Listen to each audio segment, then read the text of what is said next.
Hey everyone, Dr. Justin Marcagiani here, back with Beyond Wellness Radio. Today we'll be chatting with Jessica and Candace, a mother-daughter duo from yourhormonebalance.com. We'll be talking about all things female hormone today. We'll be talking about testing. We'll be talking a little bit about physiology and science and what's happening, and then also some strategies that you guys can implement as well. Jess and Candace, welcome to the podcast. How y'all doing? We're doing great. Thanks for having us. Awesome. Yeah, nice to meet you guys. Awesome. So why don't we we chatted in the pre-interview about, Candace, how you kind of started your healthcare journey in the natural female hormone balance world. Why don't we just start there a little bit, and then we can kind of bring everyone up to current day.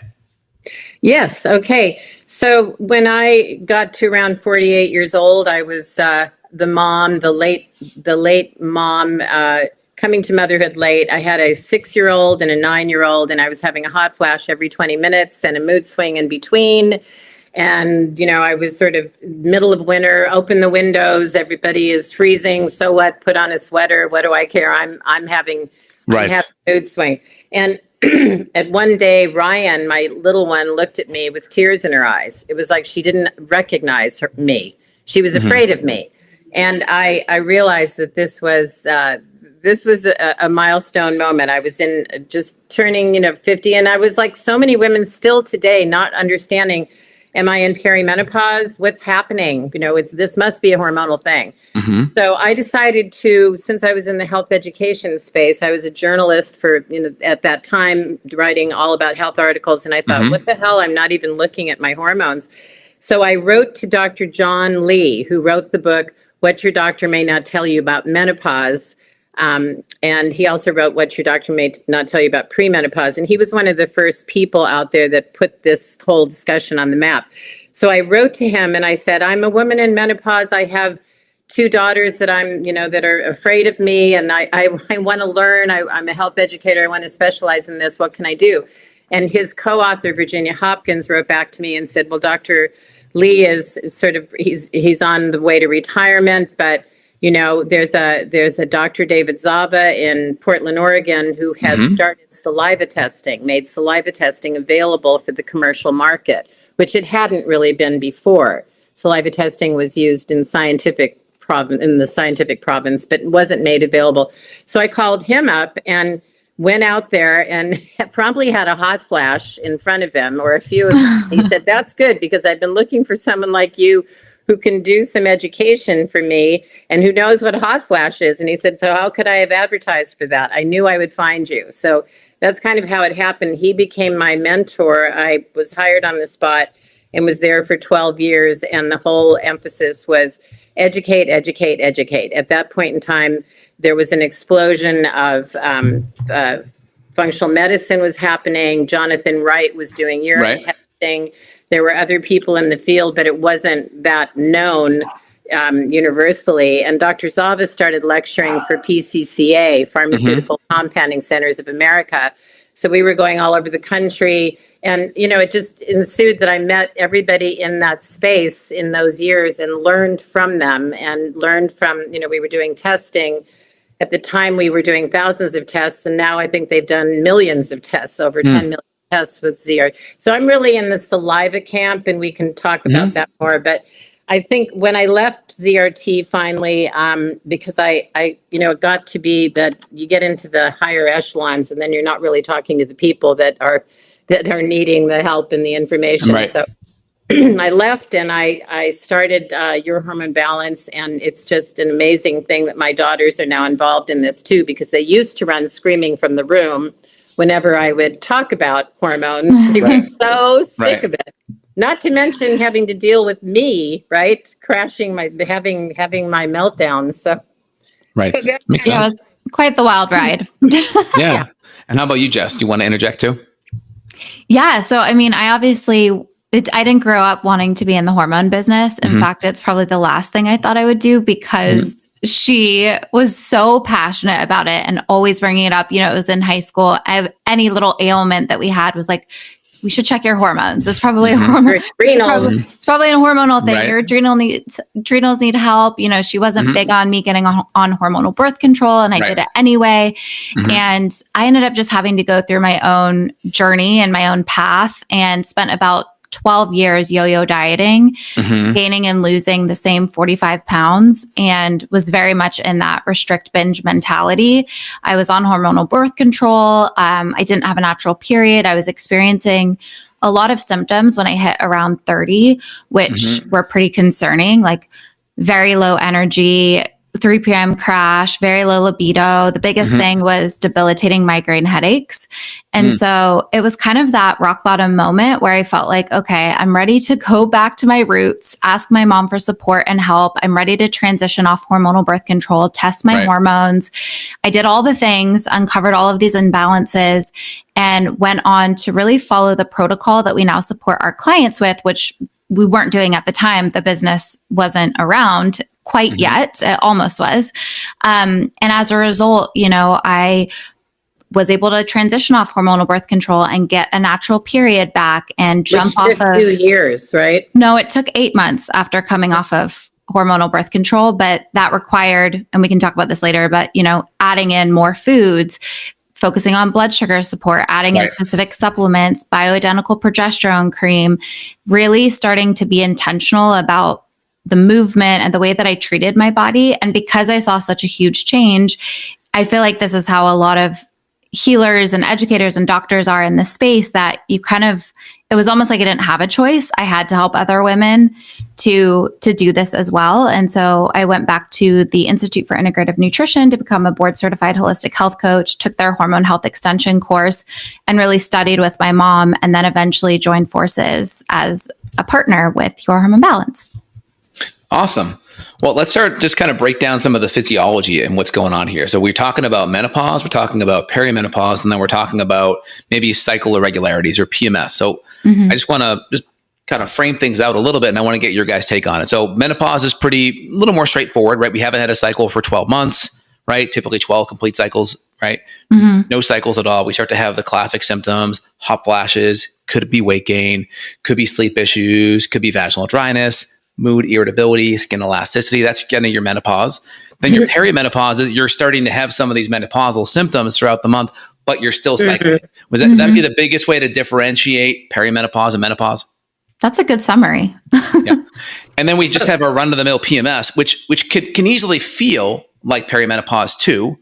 I think the biggest differentiating thing would be like perimenopause is going to be more throughout the month, where PMS is more going to be that week or so before your period and into the period. Does that be the biggest differentiator there? Well, and PMS? Also with perimenopause, one of the number one signs is irregular cycles.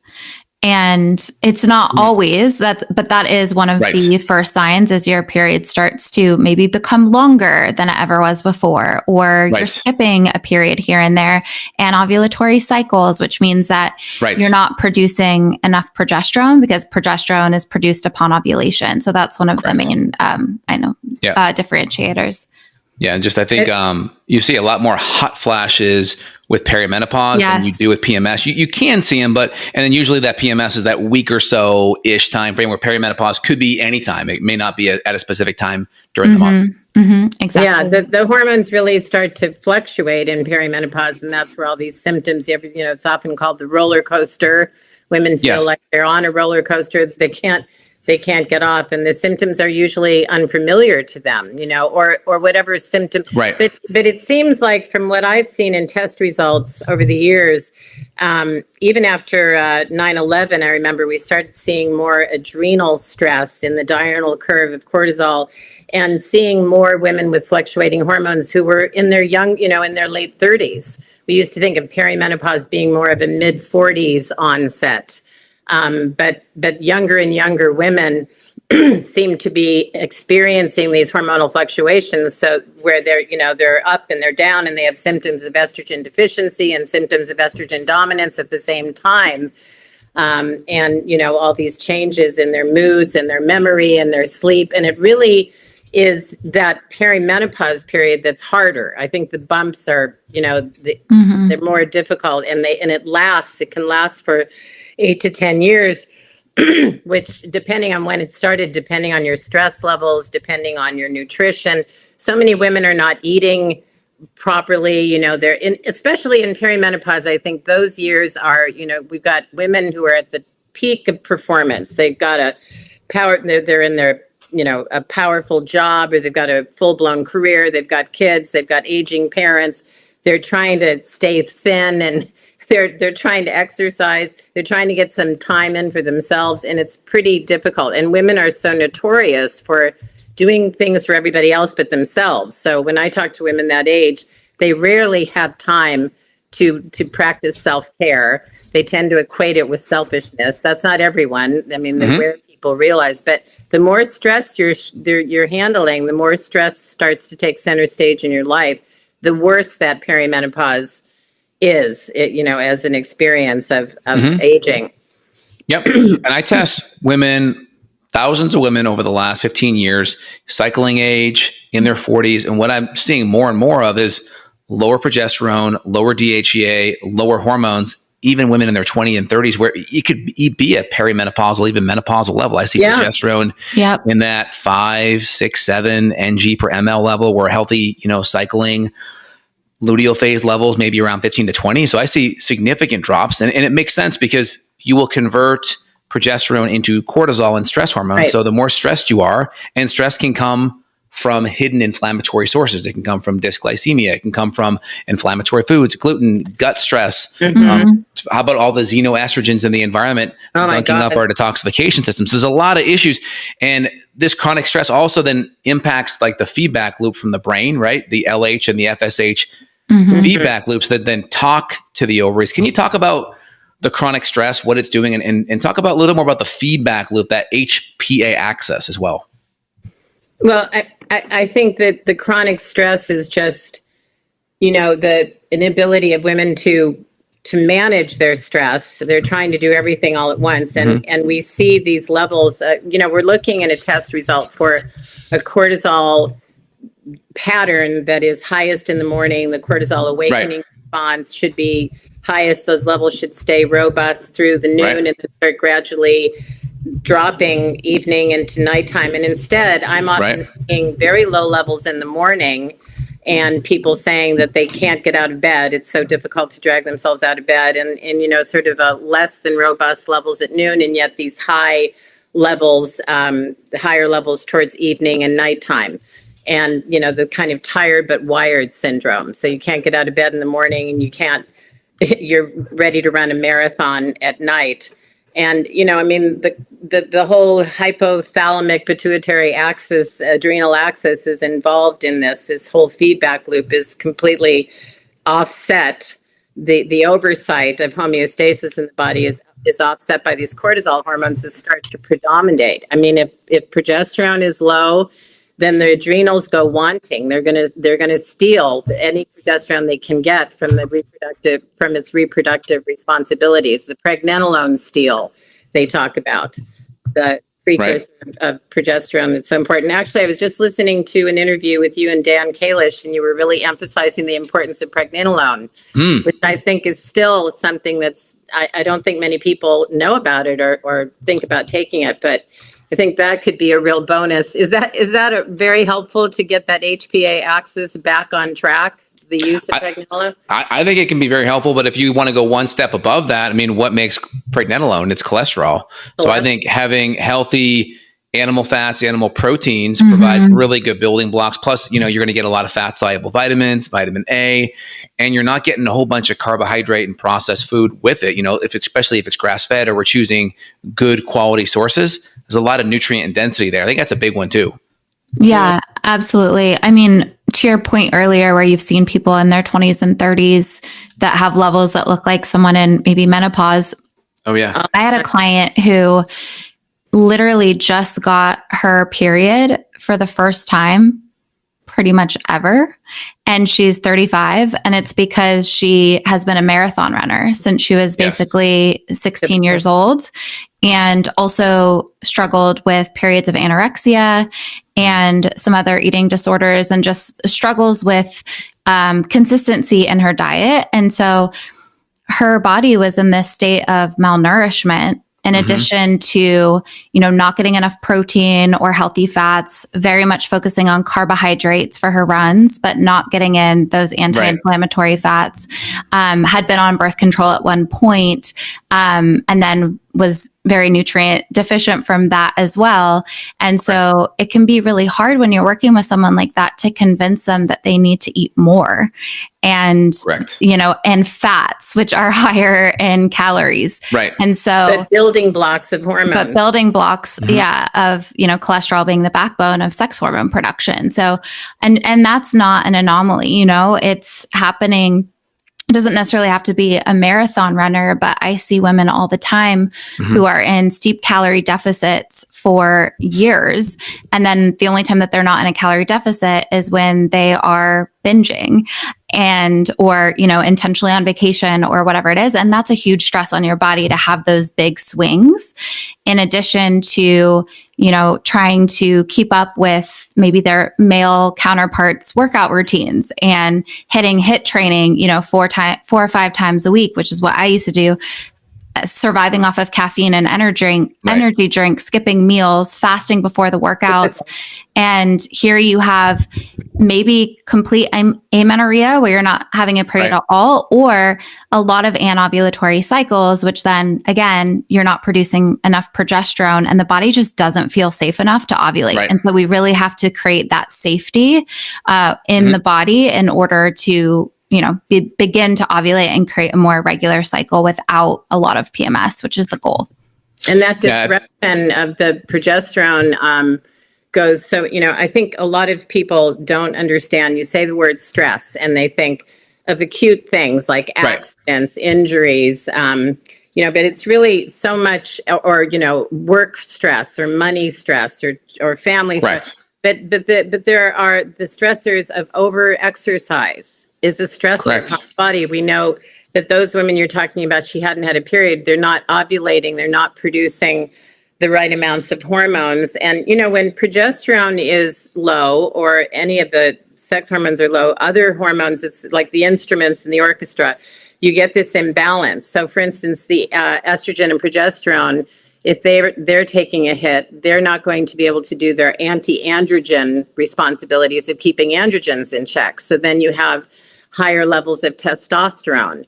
You have, and then you have symptoms of the acne and the oily skin and the feeling edgy and irritable and the weight gain in the abdomen and down the road, perhaps some, the development of PCOS. I just think that women don't realize that under eating, not getting enough protein, not getting enough good fat, the building blocks of hormones, taking, cholesterol lowering drugs is lethal for production of hormones. The different stresses on our bodies are not always quite so obvious. But I think it's important for women to understand that it's when you drink coffee on an empty stomach and call that breakfast and then run off to do your spinning class, madly exercising 5-6 days a week. And a lot of women are doing that and they're so frustrated. And what's happening? They're getting belly fat that they can't lose, a typical cortisol sign of imbalanced cortisol and an HPA axis that is impaired. That sort of thing drives people crazy. People don't understand why they're not sleeping well. When cortisol is high at night, we see that a lot. What happens with the appetite hormones? They're on the sleep-wake cycle. They get out of balance, and you've got ghrelin, the hunger hormone, rising, so you're hungrier. You've got sugar cravings, and you've got leptin, the hormone that's telling you you're full, dropping. So there's so many intertwined things that are going on that have to be explained so that people actually get what what all is going on, and then take it apart and approach each of these things that we need to do. And I think a lot of the low calorie dogma and a lot of the low fat dogma of like the 90s to the 2000s, I think women tend to be more health conscious. And this type of eating is like one of the worst ways to negatively impact your hormones, because then you cut out all the raw material to build your hormones. And then when you start going into the calorie model, like Jess said earlier, well, fats has 9 calories per gram, where protein or carbs have 4. So let's cut out the one that has more. So then you start going lower calorie again. And then if you go low fat, then you tend to eat more processed foods, right? Because the only way you can get really low fat is either you eat very lean pieces of protein or you eat a lot of food that are packaged in these low calorie bags that then avoid a lot of the fats. Or if they have fats in it, it's processed vegetable oils that are rancid and oxidized. So it's just the first thing I think is going back to just getting the raw material in. And then you talked about stress earlier. low calorie dieting can actually be a stressor, or even intermittent fasting if you're a female who already has hormonal issues, and then you're not allowing consistent nutrition and stable blood sugar throughout the day because you're fasting or doing maybe just coffee in the morning. That can be a stressor too, right? Yeah, absolutely. Oh, I God. mean, there's so many factors. It starts with how you start your day. I always say that creates a ripple effect throughout the rest of the day. So if you are getting up, and I mean, especially the perimenopause age, to my mom's point, those are women in their late 30s, early 40s. A lot of them tend to have young children or even teens. And that's kind of my primary demographic for my clients. And it's so hard to get your kids ready and off to work and off to school and still make time to feed yourself. And so that's where I see a lot of the racing to the coffee pot. Then you're stressed in the morning and your cortisol is already highest in the morning, which is good because we need that to get up and go. But if you're pummeling stress on top of that already high level, and then, we're skipping breakfast, and then our blood sugar levels are crashing. And then naturally we're going to reach for something that's quick and easy, which isn't always something balanced. And it creates this kind of vicious cycle throughout the day. Then you're crashing at 3 p.m. And then that's why you see the line outside of Starbucks, people getting their pastries and their coffee fix. And then, you're getting to the end of the day and maybe eating this huge meal before bed, and then you're struggling with sleep. And then that ripples into the next day. And so it really is, I always say it starts with the morning and how you nurture your nervous system in the morning. And even just setting aside that 5 to 10 minutes to create something quick. Balanced meals do not have to take a long time. There's so many things that you can make, prep chia puddings with protein in it, and just a simple smoothie, a protein smoothie with healthy fats. I think it really is just starting with, okay, how can I prioritize myself first before I prioritize everybody else? And even, not grabbing your phone first thing in the morning. I think that's something many of us are guilty of. But then all of a sudden, the rest of the world has your attention and has control over your day versus you being able to have control over your day and the way that you start it. And so I just feel like the morning is, I think people are obsessed with morning routines, but I also think that they are incredibly important, and to bio-individualize it to you as well. I think interestingly, how about the phone at night? The number of people that are on their cell phone at night and can't sleep and don't have any idea. They're playing Words with Friends at 3:00 in the morning. Before bed, they're on their cell phones. And there's so many people that are not aware of the impact of the blue light upon the disruption of melatonin, and that's so here we are in the morning we're on our phone, and at night we're on our phone, and in both. I would argue that a lot of people at this point do know that blue light is I hope so. An interference. I think there's obviously still some people that don't, but I think that it's an addiction. They're still doing it. Yeah. It's like we can know that something isn't necessarily beneficial for our sleep. And that's something I work with clients all the time. I know I shouldn't be checking my phone right before bed. Yeah. But, it's like at the end of a long day, it is the easy thing. It's the easy thing to do. The hard thing to do would be to turn off your phone and put your laptop away and not watch TV and really just focus on your breath, or listen to a guided meditation, or read a calming book, or journal. But if you can stick to it for, I say, 7 days, just start with 7 days, you will notice the impact in how you feel so quickly that you're going to have that motivation to keep moving, because motivation doesn't just come randomly. It comes from experiencing results and then feeling motivated to keep doing what you're doing. Yeah, I think it's important to have healthy habits, and the healthier your nervous system is, the more you can adapt from, watching TV to go into sleep. But if you can't do that, then you have to pace in that time for your body to adapt, and or add in nutrients like magnesium or theanine, things that will help bring your nervous system down, or just do simple strategies of like, hey, when you watch that TV show, put some blue blocking glasses on, have all your lights dimmed down really low. So you at least mitigate some of the stress with some other kind of hobbies or habits in between there to kind of lessen the blow, if you will. Thoughts? Yeah. And I mean, I think it's interesting too that it sounds like not even that much of a hack, but starting with, if you're the person who watches a show at night with your significant other, with your food while you're watching the show, and then you also have your phone next to you and you're checking your phone while you're watching the show, while you're eating, this is going to impact not only your cortisol and your stress levels and your nervous system, but also the ability to digest and absorb your foods. Sure. Because you actually assimilate more nutrients from your food when you slow down, when you eat, and you'll have a lot more satiety. And so I tell people, okay, let's not try to do everything overnight, but let's start with, can you put your phone in a different room and just be present at least with the show that you're watching with your partner, and start there. And even just doing that, I have clients that are like, oh my gosh, I was so much more present. I enjoyed the experience so much more. I wasn't anxious because I'm also on my phone sending emails, and, and then it's like, okay, then let's take it a step further and back it up and have dinner before you watch the show. And then also keep the phone out of the dining room. And then after that, okay, let's start the show a little bit earlier, give yourself a 20-minute buffer after the show so you can get in bed and do something a little bit more calming. And I think it's, we gotta layer on. I think when we go from one extreme to the other, that's where people burn out and they're not going to be consistent. Yeah. Not too true.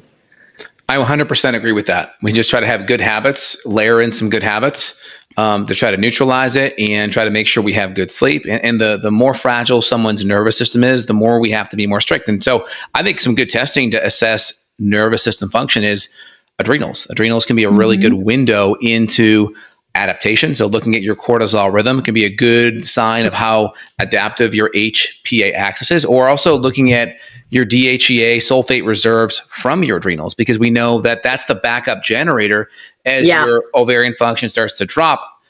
That becomes the building blocks to help fill in what's not being made by the adrenal. So let's talk more about that, Candace. Well, I think, I noticed too that often there's low DHEA on board with women who are, living this stress-ridden life. And, it can be so helpful to supplement with DHEA. I hate to, when I see like a woman I talked to the other day, 5'10", 138 pounds, 36 years old, hasn't had a period in ages, wants to get pregnant, very concerned about her weight, that she's gaining a little weight at 138 pounds when she's 5'10". And, she's just got this, she's a tired but wired person, and her estrogen, you see in these people, these are where you see the levels that look like menopause. She's got low estrogen, low progesterone, low DHEA.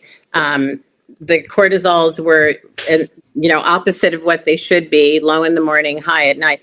And, I don't like to have, you could look at that test result and you could say, well, your estrogen's low, your progesterone's low, let's get you on some, the immediate thing might be, if you're at a doctor who doesn't know any better, let's write a prescription for these hormones. But you have to start in a person like that with adrenal support. That's the first place to begin. And so that starts, that gets into doing all those things that we're talking about here. And also with supplements, I think, most people are deficient in magnesium. Many people are not using B complex, and the B, they may be taking B12 to increase their energy, but not aware that all the B complex, the B5 and B6 in particular, are so important for adrenal support. The adaptogenic herbs that are out there that can be so helpful. And DHEA is a great way to help, the body produce its own, convert to testosterone and then to estrogen preferentially. But the body knows in its wisdom how to use these supplements, especially when they are matching up with the receptor sites. You're delivering a bioidentical form of these hormones so that they're not synthetic, but they're made to duplicate the molecular structure and function of our own hormones. And then they can get in there, fit onto that receptor site and start jamming, flip the switches that matter. So I think, we have to utilize, I like to see a duplication of physiology as close as we can get to duplicating, to mimicking physiology is what we want to do. We want to use, phytoestrogens, plant-based foods that are similar to estrogen in their structure, and they're weaker estrogens, but they can mimic that activity at the cellular level. And that's the way to begin, I think, gently, slowly, at some point, and then retesting to monitor how those changes are occurring, especially if you're using anything like progesterone. I personally, when I was 48 and I had all those symptoms, I started making changes to my lifestyle, not drinking coffee so much and not, skipping meals and rushing around all the time. But I also needed a little something. I needed some support that came in the form. I remember the first adaptogenic drug herb I used was Dong Quai. And it was so, and it's another estrogen mimicker. And it was such a game changer. It just took me right out of the black hole that I was in, and other herbs that I started using. And then progesterone, I did end up testing and find, at that point, I didn't even know there was such a thing as, a test. But when I tested, I was awfully low in all these hormones, and a little bit of progesterone, just the lowest effective dose, in a topical delivery system. So we're not having to compromise the gut and the liver, was really magic. I think my girls would say I became a person you could live with again. Yeah, we're like, Mom, where's your cream? You should put that on. And what about testosterone too? Because I looked at some of the lab markers and kind of looked at everything. And I didn't realize that most women may not, but the most predominant hormone in a female's body is actually testosterone. By 2 to 3x compared to estrogen, and 5 to 6 compared to progesterone outside of that ovulation period. I never knew that. That's interesting. Now, I think most women, they can get pathological levels of testosterone if they don't manage their blood sugar, if they have insulin resistance, they develop PCOS. So that's to a bad level. That's actually the number one cause of infertility in women is PCOS, which the androgens, and then that can impact prolactin. But let's talk about testosterone. Where does that come in? And are you supporting testosterone with certain herbs? Are you doing it via DHEA and it's having that trickle downstream, those androgens pathways?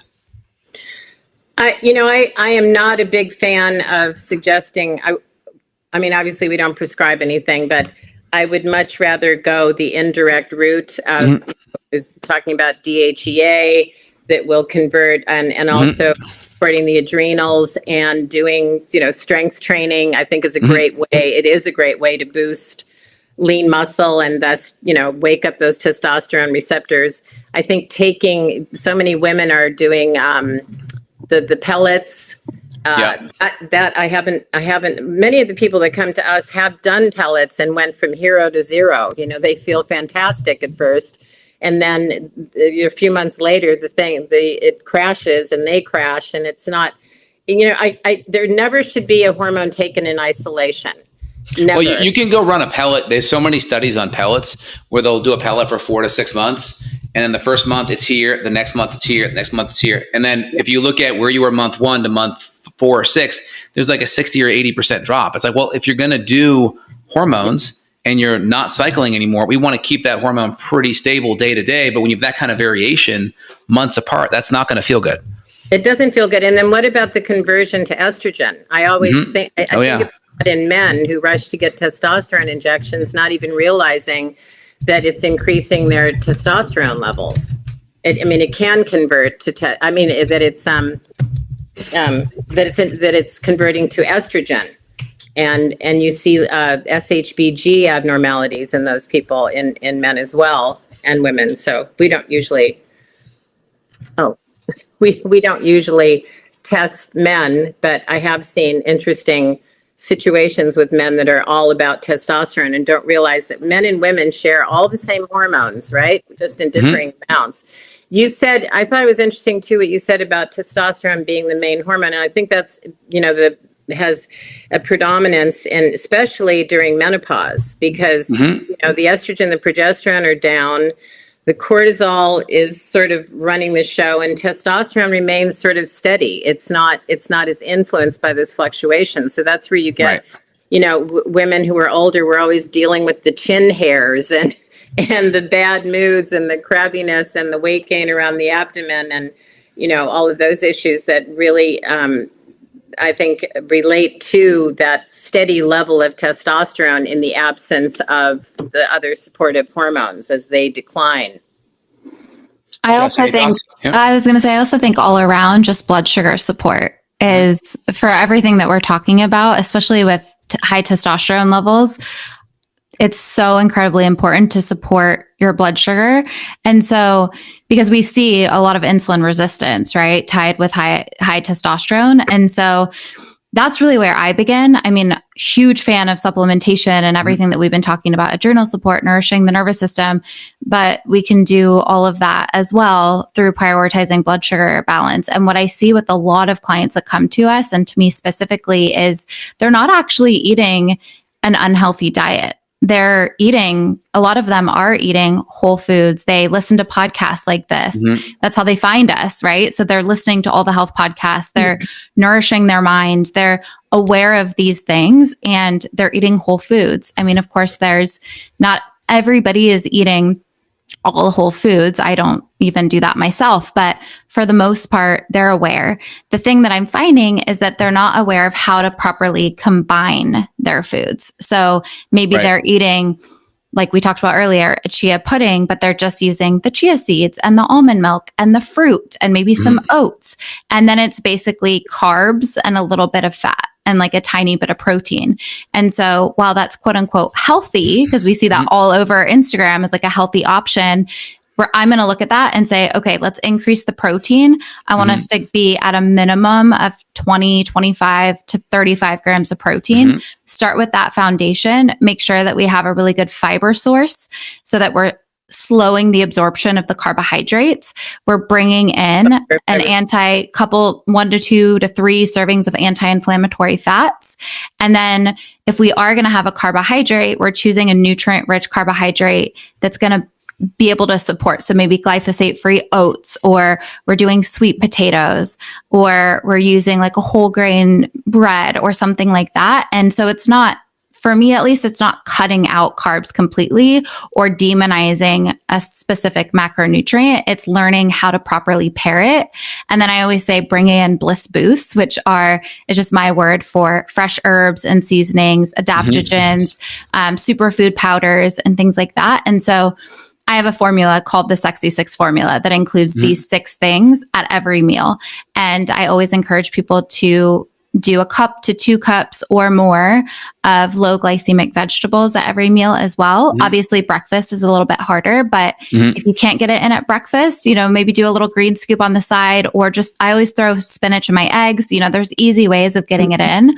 But once we nail that, I see so many symptoms improve. I mean, people can see a drastic, I have seen people completely, eliminate their panic attacks just from balancing their blood sugar, and bring down their anxiety levels and eliminate the 3 p.m. crash and be able to release weight more easily. And I'll see testosterone levels come down as well. And so it has this huge ripple effect. And I just don't think it's still not talked about enough, because we are still in a society, especially as it relates to weight loss and fitness, that is so focused on calories and macros.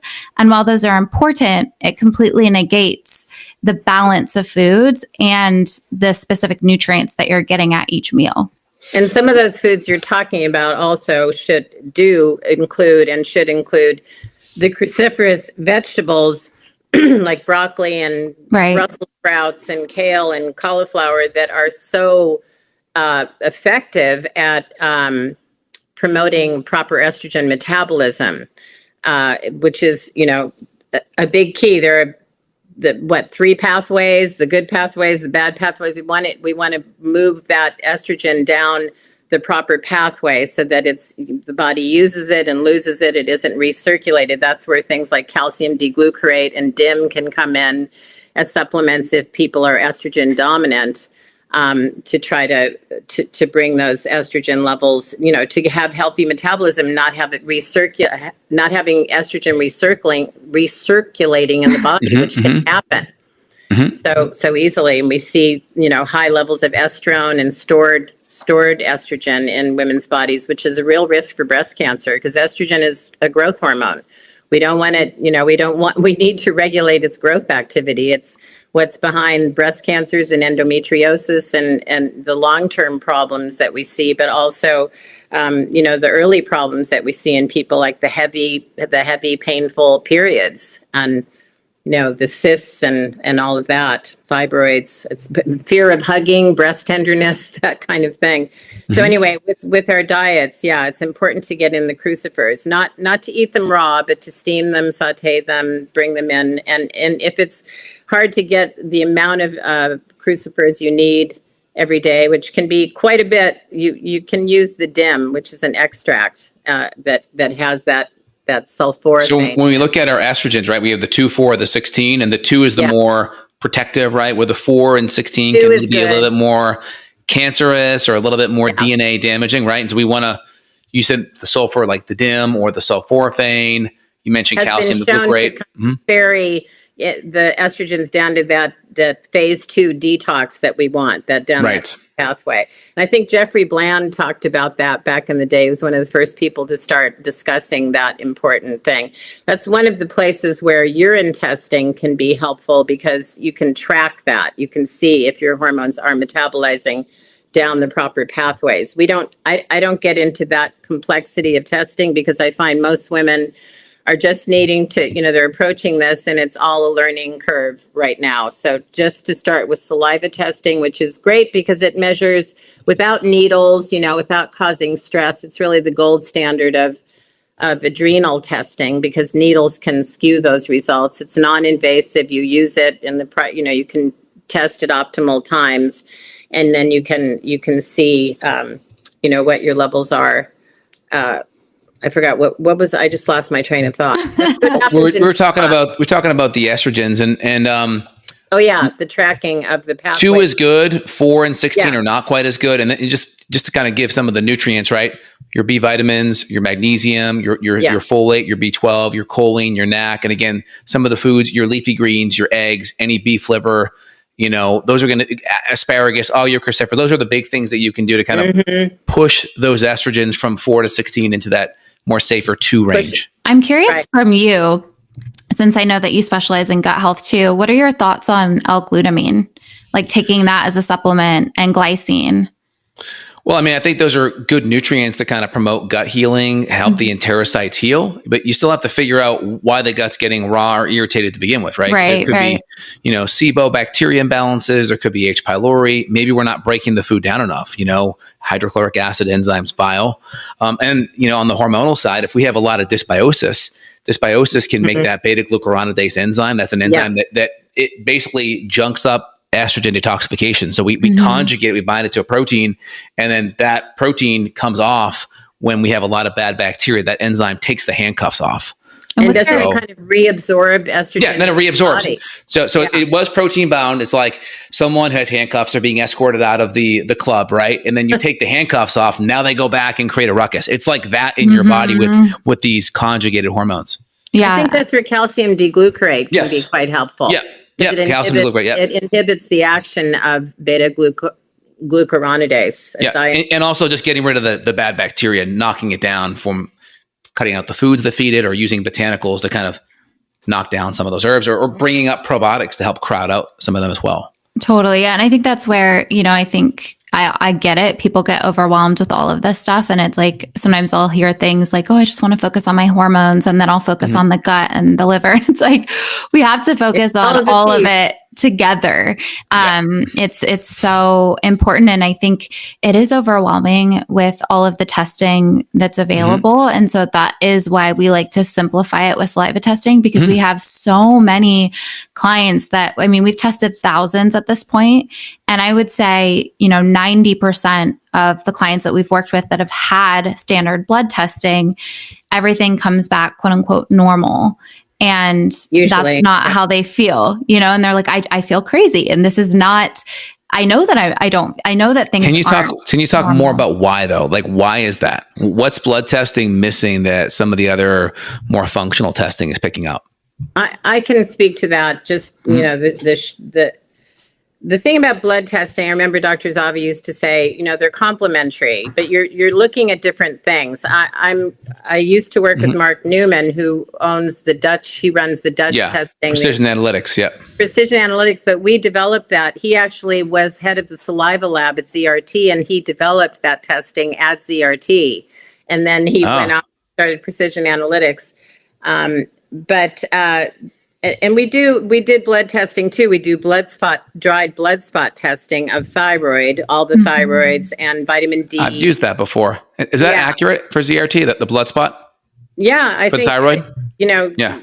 Dr. Zava is a big proponent. He's got lots of papers on that, but the blood spot can be used in a non-invasive, painless way to measure those things easily, as most doctors don't. The standard doctor isn't going to measure free T4 and free T3 and TPO antibodies. So dried blood spot can be used for that. Also, I'll use that for patients that are hours from like a LabCorp Quest too, or any thyroid. If they're hours away, we'll just do a ZRT and have them complete it. That's perfect. But I mean, the standard blood draw can create stress because of needles. You can't, you're not going to prick yourself 4 times to measure your diurnal cortisol curve. That's pretty difficult to get a blood draw 4 times in one day to measure that. It's also not measuring the unbound fraction of hormone that's left, the fraction of hormone that is becoming unbound because the pituitary just said, hey, she's working out. We need a little more testosterone over here. Let's release some and put it into the cell. Need it. So when you measure in saliva, you're capturing that 2 to 4% fraction that's left the bloodstream, and it's moving, it's on its way to the target tissues. Whereas you can't get that in a blood test unless you're measuring free levels, but that's not a standard blood draw. So I'm talking about a standard blood draw it's going to measure bound hormones bound to their carrier protein in the bloodstream, not, the unbound bioavailable level of hormone. And then when you get into urine testing, you're looking, you're really getting into the weeds. And I started to say with the urine testing and tracking, when you start with a saliva test and you see all these, if you see a bunch of imbalances and you've got high estrogen and you've got, let's say, a history of breast cancer in your family, you might want to go on and do some of this testing of, the what do I mean to say? For the urine testing? Yeah, the pathways. Right. The urine, because then you can see the metabolites from 2, 4 to 16 and how it's being detoxified, right? Yes. Yeah. You don't want And so are you supportive of the Dutch testing? I've been using Dutch for quite a few years, but I've used saliva 15 plus years. What's your take on the two, looking at hormones from the urine and or hormones from the saliva? Well, I'm supportive of it, but I have to say because he developed it at ZRT, we have the same exact test. We test all of those pathways and very completely. Oh, that's cool. I'll check that out. That's cool. And I think Dr. Zava actually encouraged Mark. He developed it, and it's brilliant, and it's really popular, and I think it has its place. I just don't think it's a good place to begin, because it's a difficult test to interpret. You've got to be working with a functional medicine doctor. Functional medicine doctors I liked Dr. Kalish's idea of having a membership kind of relationship with your doctor, so that you don't just wait till something's wrong, but you're always monitoring and you're always being coached so that you can see how things are going. And if with saliva testing, if someone has complications, they're not getting better from the simple, the adrenal support and all these things we've been talking about, then maybe it's time to do the more complex, comprehensive testing in urine. It's also non-invasive, and I think it's just we're measuring different things. You're measuring metabolites in urine. You're measuring the breakdown of hormones. In saliva, you're measuring the hormones, that are actually bioavailable, and in blood, you're measuring bound hormones. So you're measuring different things. You're getting different information. So with the Dutch, you're getting free fraction metabolites, but you're also getting total. The one thing that I liked is you could see a lot of HPA axis dysfunction when you see high amounts of total, but very low free, or vice versa. High amounts of free, very low total. Usually there could be like an anemia or low thyroid. So I liked how you could see some of the imbalances on that. Yeah, Thoughts that's on that? important. I think people, the one thing I find is a problem is that we get a lot of people who do not understand their urine test results. And that's a big problem in the world of testing anyway. Getting the right, getting someone to interpret the results properly and help you understand. How many times do you just get a test result? Here are the numbers. You don't understand what they mean. There's a range. What are some of the biggest things on that test that people miss, or even clinicians miss? On which test? On the urine test? On the urine or on the saliva test, the ones that you see the most of? Well, you have all these, there are these myriad metabolites, and they each take explanation. What does that really mean? And how does that, it's just overwhelming. And I don't think that they're very well explained, because most women I talked to that did the testing had no idea what it really meant. Maybe they got some information around the pathways. But, I'm sure, what about doctors like you? How much time do you spend interpreting those results for your clients when you run a urine test? Oh, we'll go over that for 30 minutes. Yeah. We'll break it down. And you got to connect it to their lifestyle, to, your exercise. Okay, you're exercising late. Maybe that's why your cortisol is going up at night. Or let's talk about your food. You're skipping meals here, because so you want to understand their lifestyle and overlap it, so you understand what's driving it too. And the level of xenoestrogens, that's another thing that I think you can get a better handle on with urine testing. And that is something we haven't mentioned, but, we talk about lack of ovulation causing disruption of hormone stressors that are not quite as obvious all the time, the under eating, all of these things we've mentioned. But what about we're living in a sea of toxins that are duplicating, they're estrogen mimickers. So you think of a toxin that comes in, a xenoestrogen, a BPA, it goes to that receptor site. It binds to the same receptor site, competes with the naturally occurring estrogen, kicks the naturally occurring estrogen off its receptor site and starts occupying that site. Like somebody who comes to stay at your house and is sleeping on your couch and won't leave, Right. Okay. Get rid of them. Yeah, and also we're in a sea of it, whether it's in microplastics in our water. So we need at least a good RO filter, or we're consuming too much plastics, or God forbid you're a cashier at Whole Foods and you're handling the receipts that are layered in BPA. Nonstop. Yeah. We're in a sea of it. It is interesting how that's changed now. People say, "Do you want your receipt?" And you usually say no, because I think people have some idea that those inks. One of the things I don't want it. Or I take a picture of it. I'm like, I got it. Microplastics in tea bags. Yeah. So I have started using loose tea. I think that's important. The Teavana tea maker is awesome. Just use a little bit of loose tea. But loose tea, no more tea bags, people, because there's the numerous microplastics in there. But, also plastic in general, not heating your food in plastic. How about these foods that are boil in the bag? What could be worse? Or if you're microwaving anything in plastic. And people do it all the time. Well, and also even just the little things you don't think about, like cutting on a plastic board. Yeah. A plastic cutting board, and then putting that food. Plastic utensils. The black plastic, people use those for, the spatulas and, I think that's a great first place to start, is by being aware of the plastics, because that is, I would say, the most problematic in terms of how frequently people are using plastic. Even my husband, he still has some plastic water bottles that he brings with him to the gym. And I'm like, I don't want to be your coach right now, but please. Just yesterday, I got him to agree to buy a different, a reusable water bottle. And it's those little things that you don't think it's that big of a deal. But I always say, think about how frequently you're using these things, and also if you're using something on your skin or you're ingesting something, think about not only how often are you using it, but what is the surface area that it's covering. So if you're putting body lotion on your whole body every single day, that's probably something you want to switch out quickly. If you're cutting on your plastic cutting board, you probably want to start with that. If you're drinking out of your water bottle, versus feeling like you have to switch out everything overnight, which again can be incredibly overwhelming. And I don't think any of us are perfect as that goes. But I do think an awareness and finding swaps and brands that perform really well and are also a similar price point, which is totally doable now. We have so many options. I mean, you're going to find the comet under your sink. You're trying, you got to gradually get rid of this stuff, but cleaning products can be so toxic. Cosmetics, hair, all our personal care products, hormones in food, antibiotics, and, the meat and the hormones that beef cattle are shot up with. We have to be aware of all of this stuff and try to just avoid it as best as possible. And I think we're living in an era where we can do that a little more easily. We have good choices. We have clean. So here's a simple hack you can do. Just take a picture of an ingredient label.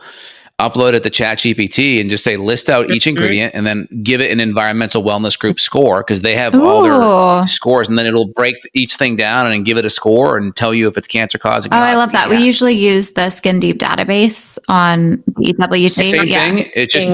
It just basically uses it through ChatGPT. That's amazing. So it makes it more, because then you can upload a picture. I love that. One. Have you heard of Yuka? The Yuka app. You can just take a picture of the barcode of any product while you're in the store. It'll come up with a whole rundown of how healthy that product is, and you know what it contains that may be toxic and killing you. Yeah, cool. One thing. I mean, the EWG or cosmetic skin's great. You Those were are awesome. mentioning receipts. I have a bone to pick with all these tattoos. What about tattoos? Oh yeah. I mean, you see people with, their arms are covered. It's a trendy thing, especially here in Oregon. And my God, I'm thinking that ink. It's, that's it's loaded with heavy metals. There's also corn in there, even corn and some food additives that could be, allergenic. Bad stuff. I know. I have tattoos, not a lot. I have like 6 or 7 little ones, but now I'm questioning, should I get an 8th? Probably not. I think this is something we need to raise, though. I haven't read much about it. I haven't seen that there's, now we're talking about microplastics. Good. We need to be talking about the inks in tattoos and how lethal and toxic they may be. I remember writing some time ago an article called "Is Your Lipstick Making You Sick?" There's lead in lipstick, cadmium in eyeshadow. These things they're turning into xenoestrogens and disrupting your endocrine system. So that's another big piece of all of this that we're talking about. And let's switch gears and talk about birth control options. I know, Jess, you were talking about your history being on birth control. I think you said 8 months coming off and getting your cycle back. When females come to me and they want non-hormonal methods, I mean, obviously you have things like a rhythm method, you have just general barrier methods, and you have maybe a Paragard IUD, which can have side effects, but at least it's non-hormonal. So those are kind of the general, more non-hormonal. I want to get your take on those. And then what you did to help get yourself off of the typical more hormonal methods, whether it's like a low estrogen, a Yasmin, an ethinyl estradiol. Then they have some of the synthetic progesterone, the levonorgestrel, whether it's like the Kyleena, the Mirena, Kyleena, Mirena, and there's one more. What was the one you just said? Right. Skylar. Yeah. Those are the big 3. Like Mirena is the highest, and then I think Kyleena is the lowest. So those are like the synthetic kind of progesterone ones. Yeah, I mean, I was on hormonal birth control, so ethinyl estradiol, everything. I cycled through so many different types of birth control because of side effects. I was young. I didn't know what I was taking, and some side effects. Also, going to Planned Parenthood and trying to get it for free, and then I would go, and they'd be like, "Oh, we don't have that one that you were taking. Now let's get you on something else." So I see. Just switching back and forth. And so, I mean, the biggest thing with hormonal birth control pills is that it is working to prevent pregnancy by shutting down ovulation and essentially stopping communication between the brain and the ovaries. And it's highly recommended by OBGYNs and doctors for women that are having painful periods or irregular cycles or acne or anxiety, depression. It seems to be PCOS. It seems to be the default recommendation. And so what we have to remember is that it can it's like putting a Band-Aid on a bullet hole, right? It can suppress some of these problems. And I mean, even still for women with endometriosis, for example, sometimes it's almost a necessary evil for a period of time for the pain.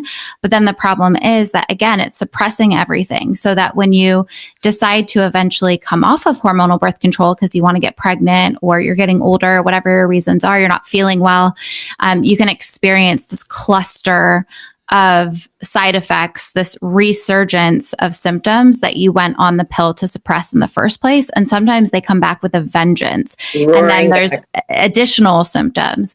And so that's obviously with the IUD, it's not necessarily suppressing ovulation. And I shouldn't say obviously, but the IUD is not suppressing ovulation in all cases. Hormonally. I think it was the Mirena IUD that they showed the first year it suppresses ovulation in about 85% of cases when the dose is its highest. And then it starts to go down from there. So you can still be ovulating, which is why I do prefer, if we're going to choose between the pill and the IUD, I would choose an IUD over the pill. But that being said, once we get to a point where we do want to come off of, especially the pill, a lot of women will just kind of cold turkey it, and then they experience all of these symptoms. They're like, oh my God. And then they get scared and they go back on it. And so what I always recommend, if you can, is take 3 to 6 months to gradually transition. Don't come right off of it. Spend 3 months repleting the nutrients that get depleted specifically from the pill. So like vitamin C, magnesium, selenium, folate, folate, the B vitamins. And so, I mean, one of the easiest ways of doing that is just getting on a really high quality prenatal. We love Wenatal because the ratios, do you know about it? Okay. Wenatal is one of the best on the market. There's so many prenatals that are just, what's special about it? It has higher levels of all of the B vitamins, which a lot of times, a lot of times in prenatals, you're actually getting very low imbalanced amounts. It has a good amount of choline, a good amount of magnesium. It has a great amount of vitamin D3 plus K2, which you don't always find in a prenatal. There's 4,000 IU of vitamin D. Oh, that's a good amount. So it's got the right balance of nutrients. It's also very well studied and researched. The founders actually started by creating a male prenatal because there weren't many on the market, being that men are 50% of the equation. And so now they have a male and female prenatal. So I always get a woman who wants to transition on a high quality prenatal and then making sure that they are really nourishing their nervous system. And so we'll do that through cycle syncing practices where we're cycling certain nutrients that's a whole nother conversation. We can't really cycle sync when we're on hormonal birth control. But what we can do is we can adopt some of the practices like bringing down high intensity exercise, especially during heightened periods of stress, balancing it out with more restorative movement. So adding in a lot more walking, yoga, stretching, mobility. Strength training is huge. I try to get all women to strength train. And we'll really just make sure that the body feels as safe as it possibly can. We'll obviously bring in some magnesium and make sure that we're focusing on blood sugar support. And then once they start to transition off of hormonal birth control, they're either not experiencing symptoms or they're way reduced. And that's what happened in my case. I really didn't have any symptoms when I transitioned off, other than that I didn't have a period. And it took about 8 months of consistency until I got my period back. But that's when I added in progesterone, bioidentical progesterone cream, because my progesterone levels were so low since they had been suppressed by the pill. So then in terms of, okay, what do we transition to? We still don't have great options. The only non-hormonal IUD is the copper IUD and Paragard. Yeah. And unfortunately, a lot of women experience side effects. They experience really heavy bleeds, pain. And so I've seen a lot of women that have had to come off of that, including my sister. And so I say, it is a bio-individual approach. It can work well for some. But my choice is the fertility awareness method. And it really is just tracking your cycle, taking your basal body temperature. And there's so many wearables that help make this so easy. You can get the Oura Ring, which is connected to natural cycles, which basically overnight is taking your basal body temperature and then eventually giving you this algorithm once it has enough data that will tell you if you're either in a fertile or non-fertile phase. And I mean, it's user dependent. So you have to be consistent with it. You have to make sure that you are collecting enough data. And then ideally, you're also tracking other things like cervical fluid changes, symptom changes, and you're not just doing that. And, if you're not trying to get pregnant, you don't want to just rely on that instantly. I would say use backup protection even during the quote unquote non-fertile days until you really have the method down and you feel really confident that you know how to use it. But it can be up to 99.6% effective with perfect use. Mm. The healthier you are, the more consistent your cycle is. And I tell my female patients, get a good app like Flow or Kindara or one of the apps that you mentioned. Get some OPK strips and test a couple of times in your cycle of when you are typically ovulating. It's usually going to be between 12 to 15, and then 2 to 3 days on the front and the back side of that. You just have a barrier protection with that. And then that's usually going to give you that upwards of 99. Right. Yeah, exactly. Right, and I think the thing though that people have to know is that basal body temperature tracking only tells you that you have already ovulated, not the ovulation is approaching, whereas OPK tests can give you an idea of when ovulation is approaching, as well as cervical fluid changes. And so I think that's important to note, because it's like, well, it's a little late if you already ovulated, Well, with the temperature though, you could get a little bit of a start because there's a drop first, right? There's a drop of 0.3 Fahrenheit and then a spike. So I think you may get a little bit if you see a drop. But again, if you have multiple methods with an OPK, plus you're looking at cervical mucus, and then you add an extra thing, then you get pretty good I mean, I like a wearable because, especially with Oura Ring, if you can afford it, it's going to filter out some of the inconsistencies. Like because temperature readings are really finicky, unfortunately. And so if you drink alcohol the night before, you were traveling, or you got up to pee a few times, it can increase your temperature. And because it's by such a small amount, it can impact results. So I like that. I think Oura Ring, it probably waits 3 to 4 days of high temperature readings before it actually confirms ovulation. Yeah. It's not going to tell you, oh, you ovulated just because you had one high temperature a day. Right. That makes sense. I also recommend using a lot of herbs that work on the HPA G axis, like Chase Tree or like Dong Quai, or even giving organ glandulars too. There's a lot of nutrients that are specific to those tissues that can be in those organs. And so those tend to be a really good reset when you're off a cycle, or off not having a cycle, what happens is the hormones are so high because you're giving it synthetically. And so it shuts down the FSH and the LH. So it starts to bring some of those upstream signaling hormones up. Do you have an organ meat capsule that you like? There's a couple that are out there. I think Ancestral Health Ancestral Health has a couple that are out there. Also Ancient Nutrition, they have a couple. And then you got companies like Biotics have a few, and Standard Process has some pretty good ones as well. Yeah. It'll have the full kind of pituitary ovary type of connection feedback. Yeah, I've been wanting to add that in myself for energy. Yeah. Oh no, I think organ meats, if you look at ancestral, cultures, organ meats were always kind of harvested, and they were given to the women that were going to be getting pregnant soon in that tribe. And so there was a lot of intuition that these glands had lots of nutrients. Yeah.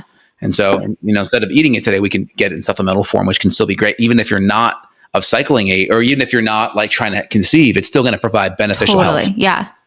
Another herb that I just started reading about recently, I was blown away, is fenugreek, which is an Indian Ayurvedic Persian herb that has been used for centuries by Indian women. Evidently, they use it all through the life cycle. The young girls use it for period cramps. The older women use it for menopausal things. And they did some studies. I was looking at life extensions research, and they did this. There's some pretty good randomized trials out there that look at women 45 to 58 who had like 500 milligrams of fenugreek seed and for like 42 days. And there were these amazing improvements, like 31% increase in estradiol, which is the active form of estrogen. Yeah. And all kinds of symptom relief on the menopause rating scale, like down, hot flashes, 35% down, and overall, like a 76% improvement in symptoms. So I was kind of excited about fenugreek. I've never heard about that, but I've seen that for increasing testosterone in women, as well as improving libido. Women who are breastfeeding increases breast milk production too. So lots of good benefits there. Yeah, I also like. Maca's wonderful. White peony, shepherd's purse. Vitex or Chase Tree. You mentioned Dong Quai or black cohosh can be some good estrogen modulators too that can help. And then just getting the diet dialed in. That's so key, because if we don't have all that cholesterol and all those fat soluble vitamins, that's the backbone. All of our hormones that are like downstream right? Those are all steroid-based hormones, right? Your progesterone, your estrogen, Yeah. that's all going to be cholesterol-based. And then all your upstream, like from your pituitary up, those are all peptide-based for the most part. That's all protein-based. So that's why protein and fat together are so important for your Oh my gosh, yes. system. Last night I made my husband and I grass-fed steak with grass-fed herb butter from Kerrygold.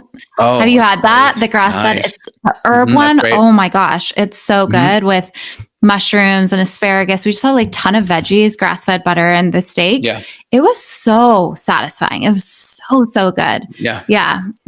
I mean, grass-fed butter makes everything better. It does. I went carnivore for a week last week, and I had steaks almost every night, and I put Kerrygold on my steak every so night. delicious. You went carnivore. That's for a week. I love it. What are you when you're? And I lost 5 pounds. Wow. I mainly kind of do a lower carb keto paleo-ish. I'll go mainly just meat and veggies. Like today, my wife made me some tuna with some cut up kale, some pickles, and some avocado with some avocado mayo. So it was nice. Like maybe 30, 40 grams of protein, some good fats. And then, talking about a simple, easy breakfast, my kind of patented breakfast is coffee with about 20 to 30 grams of collagen mixed in. And I do a tablespoon of butter, Kerrygold, and a tablespoon of MCT oil. So I just do a little kind of butter coffee. So it's like you got the fat, you got the protein, and it's just, still get the morning routine going. Have you heard of Kamana? So it's this brand new superfood. It's mesquite, and it's a superfood, I believe, from Peru. I'll have to double check that, but it's been triple lab tested. It's been tested for mold, all of the things. It's really, it's a prebiotic. So it's really good for the gut, but you can brew it and steep it just like coffee. But it's caffeine free. So for people that don't do well with coffee, or have gut health issues, I've been loving that because I haven't been able to drink coffee for 6 years. It's just a trigger for me for my migraines, but I love the taste. And so this has been great. I feel like I feel the difference in my gut too when I drink it. So I'll do kind of what you do, but I'll do it with that. And then I'll add a scoop of protein or collagen and some coconut milk and some cinnamon, and I blend it and then I heat it and I put more cinnamon on the top, and that really tides me over. And so that then I have a later breakfast. So I think, especially for women too, on the go, that's such a good hack. And you talked about collagen. Collagen's a third glycine, right? So we talked about, collagen is more than a third, but it's a third glutamine. So you talked about glutamine earlier for your gut. You get a lot of good gut support with those amino acids that are in collagen. Yeah. You can even add bone broth. Yeah. I want to just ask a quick question. You mentioned NAC and acetylcysteine as being one of your essentials. And I understand that it's the precursor to glutathione.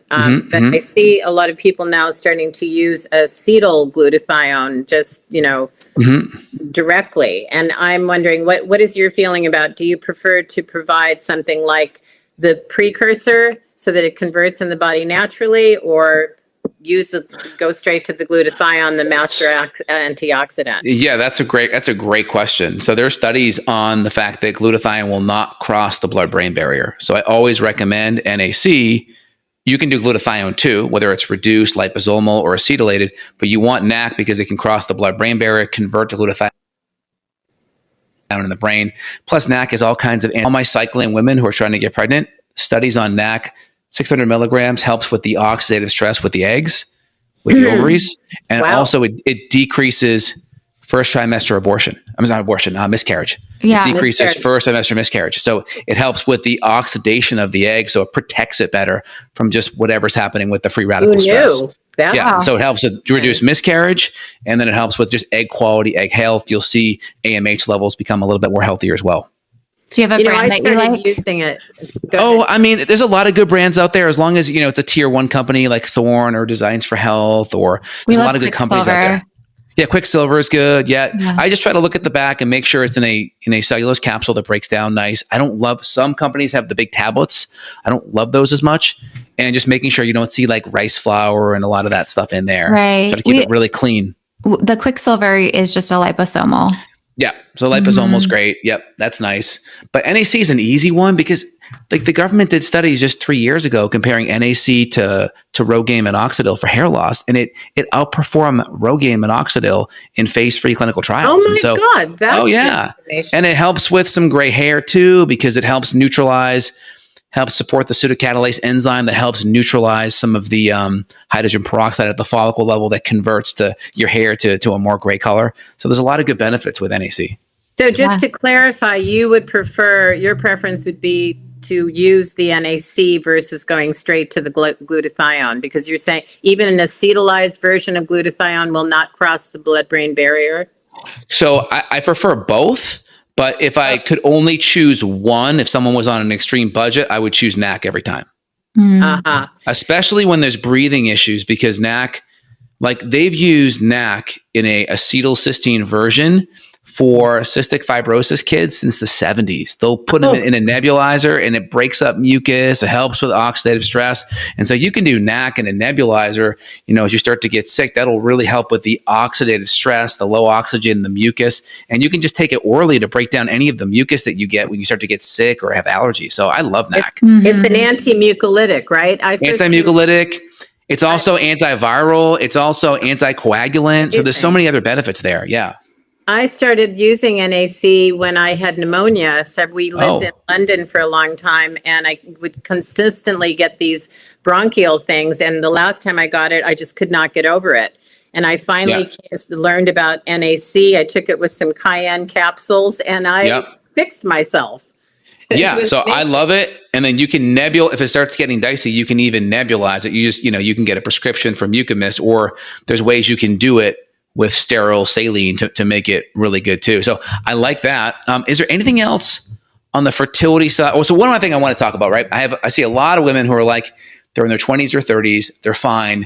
And now they're getting into their 40s and like, why am I gaining weight? And so the big thing outside of just having bad habits that are compounding over time, when you're younger, you have a stronger metabolism, you can overcome stuff. But as your hormones start to drop, as you get older, as you go into perimenopause, menopause, those hormones make you more prone to becoming insulin resistant. And so the dietary habits you have in your 20s and 30s, and maybe the lack of maybe the excess exercise as you get older, maybe the exercise drops and now you're more insulin resistant. You have to be tighter on your diet, tighter on your exercise because you got that losing battle with insulin. Can you comment on that? Just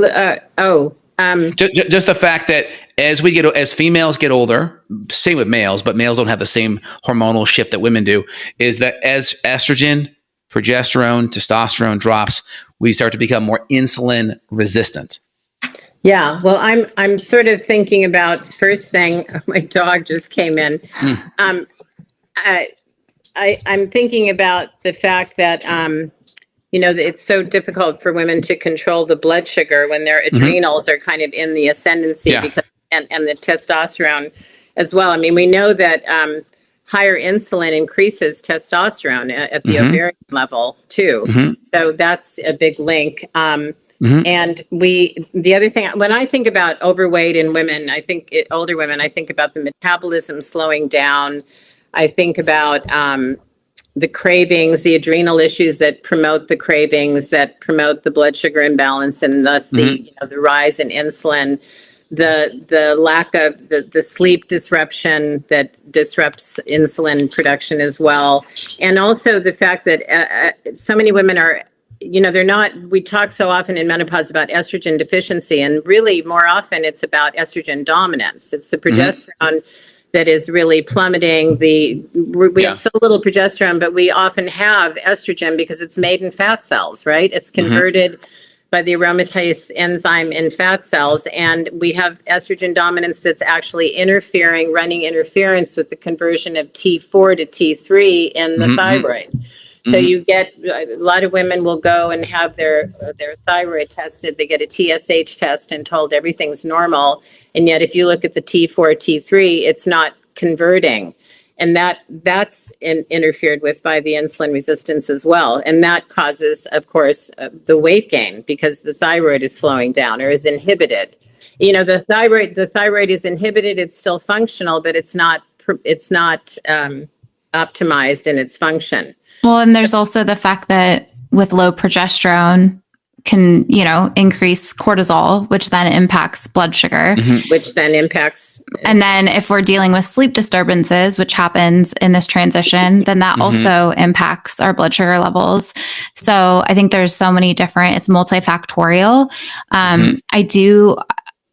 I would say though that I often see, just because I do work with a lot of people that are struggling with weight in this age range, I find that there's a lot of habit changes that occur over these years. And so, I know that it can be a little bit more challenging, but I will say that with some tweaks to the balance again of the foods on your plate and just being really intentional about increasing strength training, because this, especially in the late 30s, 40s, and 50s, is so, so crucial for supporting insulin sensitivity and for balancing blood sugar, increasing testosterone, which again goes low when we get into this perimenopause, menopause transition. And we're also losing bone mass and muscle mass. And so, I see a lot of people that are still cardio junkies and really focused and obsessed with that. And so if I can get women, because that's my primary demographic, to come off of all of the high intensity cardio, to actually go for more walks, do more strength training, and really prioritize those 3 balanced meals with high protein, fiber, and fat, that almost always moves the needle.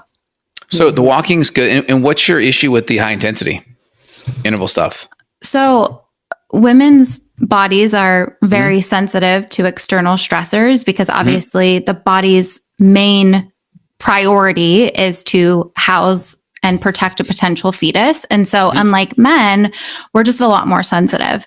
And so, and most of the studies around HIIT training, high intensity cardio, have been done on a male body, because female bodies, because of our hormonal fluctuations, are frustrating and unpredictable. And so we don't make great case studies.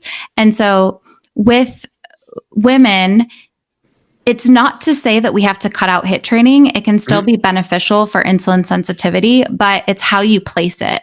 So as you get into the second half of the cycle in the luteal phase, and especially the premenstrual week, when resting cortisol levels are naturally higher, we're less resilient to stress. That extra cardio and HIIT can just add that extra stress that pushes us over the edge and can actually result in heightened PMS symptoms and period issues. And then can also, I've seen in many cases, create anovulatory cycles. Typically that's paired with other stressors as well, but I do see, like I said previously, the client that was a marathon runner, or the clients that are just obsessed with high intensity cardio all month long, oftentimes they're the ones that are not regularly ovulating or having irregular cycles. So it's really just about the balance and being intentional about when you pepper it in, and also making sure that you're balancing it with enough restorative movement, strength training, and rest. But again, it can be really beneficial, like in the first half of the cycle, the follicular and ovulatory phases, when resting cortisol is naturally lower, we're more resilient to stress. We tend to be less insulin resistant. We can add in some of that HIIT training and extra cardio, and actually that ends up being really beneficial for our goals. So the timing. It's the timing. Yeah. And it's also, I think you mentioned this earlier, but what time of day are we working out? Are you doing a high intensity workout right before bed and then struggling with sleep? Whereas maybe if you put that in the morning after you had like your protein coffee, right, then it's going to be more beneficial for you. That makes sense. I mean, all these things that contribute to the stress response, the increase in blood sugar, the increase in insulin, we have to keep in mind. So then you've got sugar cravings in people eating that way. Remember to have fiber slows the impact of sugar upon the gut, and brings that down. Also, I think it's important to think about high glycemic foods, to become aware of the glycemic load of those foods that hit the system with a rush of sugar that is difficult for the body to regulate the time. So, and it's interesting when you look at the low glycemic versus high glycemic load, how certain food, like one type of melon may be really high glycemic, whereas another is not. I can't remember. I think it's honeydew is lower than cantaloupe They're just these subtle differences, but bringing in all of this information can help us to keep that blood sugar insulin controlled, or, at least help the adrenals to do their job. Very good. And then I imagine you said you use the Oura Ring for fertility, for ovulation. Mm-hmm. You could also probably use your Oura Ring for HRV or readiness score too, to probably gauge what kind of exercise you should be doing. I tell all my female patients the same thing. Make sure whatever exercise you're doing, make sure, one, you feel better afterwards than when you started. You should never feel worse. Two, you should be able to emotionally repeat it. You shouldn't feel so depleted, so beaten up. And three, that next day or that nighttime, if it was a morning workout, you should not feel overly tired, overly sore, hit by a bus. So if you're doing that, then you can always adjust the intensity, the frequency, the duration, so you can answer kind of positively to those kind of checks. I love that. That's a really good rule of thumb. Because I think too, I used to be this way where it's like, if I'm not so sore and can't walk the next day, you know, and it's like, actually, you shouldn't be incredibly sore and unable to walk. Right. The only exception is like you're doing a new movement for the first time. Right. Okay. You're doing lunges or squats for the first time. Okay, fine. But outside of that, you'd be a little bit sore, right? For sure. That makes sense. And then just for the listeners listening at home, your guys' website is Your Hormone Balance. And are you guys both working with patients one-on-one? Can you talk about what you do there? Yeah. So I'll give this little spiel. So over at yourhormonebalance.com, we offer our hormone testing and rebalancing packages. So there's options to choose between, and then you can choose to add on a consultation with my mom, Candace, once your results come in, and she'll interpret the results with you, spend an hour with you. As you can tell, she's very passionate. She's very invested in every single one of our clients. And we also provide a lot of education. There's a whole, we have a whole rebalancing strategy guide. So a lot of support. And ideally, we love for our clients to come back and retest in 3 to 6 months. And then, to add on another call just to see how things have progressed. And then for me, I'm with Your Hormone Balance, but my business is bodyblissbyjess.com. And I also take client sessions, but I focus more, as you could probably tell in this conversation, on the nutrition side, the mindset, the nervous system regulation, cycle syncing.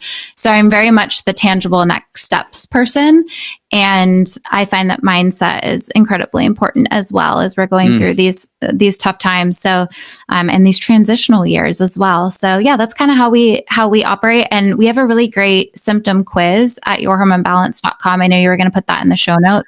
Yeah, anyone listening, in the description will be the first 2 links right below.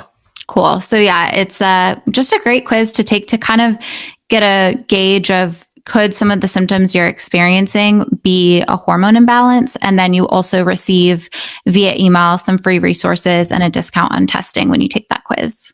And I would like to mention that when I talk to people and we have our test results, we're looking at the test results together. We are also correlating the symptoms, because people put in all of their symptoms, mild, moderate, severe, and then we correlate those symptoms with the levels that are showing up on the test results so that people can understand, your estrogen's really low. No wonder you have some vaginal dryness there. Yes, I just see Dr. James L. Wilson, someone's making a comment. He's an old friend, Dr. Wilson. He coined the term adrenal fatigue. And he first started that whole conversation. But I think it really brings it home when you can put the numbers, go beyond the numbers on a test result and link them up with the symptoms you're experiencing. Then the whole thing starts to come into focus. Very good. Excellent. Well, anything else you want to leave the listeners with? I'm going to put your info below as well. So you'll see Your Hormone Balance link. I'll put Body Bliss by Jess. And then I put the quiz, the hormonal quiz that you guys talked about. So if you guys are looking for that, just look below in the description. You guys will see it there. Anything else, Candace or Jess, you want to leave the listeners with?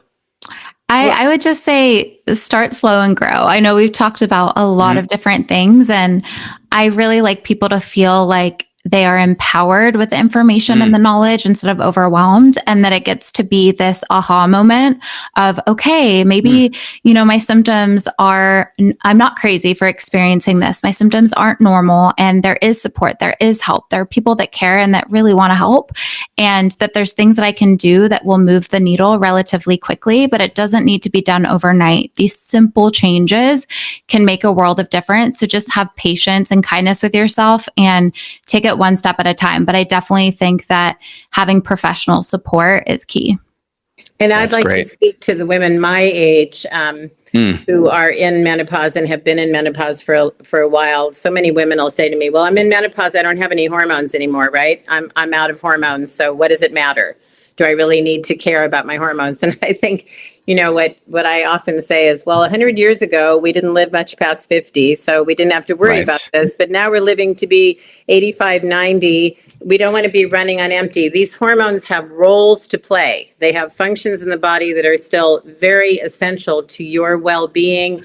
Women need to stay strong as we get older. That strength training is so important. Right. And, all these things that we can do to maintain. Maybe it means some hormone replenishment, but it is big. The adrenals take over all hormone production at menopause. They've got to pick up the slack. So it's adrenal support. It's all the things we're talking about. And it can make a huge difference to your third act. We have another 30 years to go here, and we cannot be running on empty. So don't think that you're done. This is, these can be the best years of your life if you take those steps. And I hope to encourage. I'm in my 70s now, and I'm still rolling along. Great. Rolling with the rest of them on the beach. That's great. Well, thanks so much, Jess and Candace. You guys talked about a lot of important things. You talked about the nutrients behind hormones. I mean, you go to your typical OB, they very rarely even talk about nutrients, the building blocks, metabolizing hormones, the xenoestrogens. So we talked about a lot of the nutrition, talked about the curving out that kind of blood sugar roller coaster, because that can create its own hormonal cascade from cortisol, adrenaline, can drop progesterone out. We talked about some of the diet and lifestyle things, exercise importances, insulin resistance. Anything else you want to add? We hit all the big stuff. Some of the lab testing. We hit the lab testing, the importance of the adrenals in this whole thing. I think that is just totally ignored by mainstream medicine. You never hear that kind of touched upon or talked about, how important cholesterol is in your diet to this, right? It's very easy to be on a low fat stage, which means cholesterol tends to be low as well if you're going low fat, right? That's a little known fact that cholesterol is the backbone of hormone production. Cholesterol, steroid hormone. Steroid, that, Well, very good. I feel like we've covered so much. Have we left anything out, listeners? Well, I think we hit it all there. I'll put the links down below, Body Bliss by Jess and yourhormonebalance.com. I'll put it all there. I have one more thing to add. That I have a podcast myself called Women Talking Frankly, which I co-host with a nurse practitioner, Kyle McAvoy, and we do mostly talk to women in our age range. We have 56 episodes now, and we've interviewed some people, Dr. Zava, Kenneth Stevenson, who's one of the premier, she's been doing BHRT for ages, Carol Peterson, she was the compounding pharmacist for Women's International and is now advisor for Quicksilver. So, some of the people that have been in the field, I need to ask Dr. Wilson on too, but some of the people I made contact with, both, that are the matrix of this functional medicine world, the founders, are on our podcast. And we have some sometimes we get into the weeds, but I think there's a lot of information that women can benefit from, and it's fun. We just have a conversation like we just had today. So Women Talk Frankly. Appreciate it. And then Jess, how about you? Anything else? I got Solo 2.0 podcast. I have a podcast as well with my sister, all health, hormones, mindset, personal development. It's great too. Great. We'll have this all transcribed and we'll put it in the show notes so anyone who's listening can access it. All right, ladies, nice chat with you all. Great conversation back and forth. I think we put a lot of good actionable information. I guess if someone's listening, it's an hour and a half long. Just take one piece of content. We'll summarize it all up. Take one thing. If someone could just take one thing, what would it be? Ooh. Just one thing. Like, all right, I'm overwhelmed. Like, what's that one thing? Support. Take care. Give your adrenal glands some TLC. The idea of putting the oxygen mask on before you help anybody else. Look after yourself and look after your adrenals. I mean, I think as a starting point, that blood sugar. One thing. If someone wants to take care of themselves, what's the one thing though they can do? If they want to take care of themselves in general, or for their adrenals, like your mom said, like what's the one thing? I think they need B complex. To me, that's key. Okay, cool. I say really focusing on protein and fat and fiber at every meal. Protein, fat, fiber, every meal, at least 25 to 35 grams of protein. I think that's a really good first step. Great. Awesome. Well, thanks, Jess and Candace. I'll end the stream here and we'll chat with you guys afterwards. Nice chatting with you.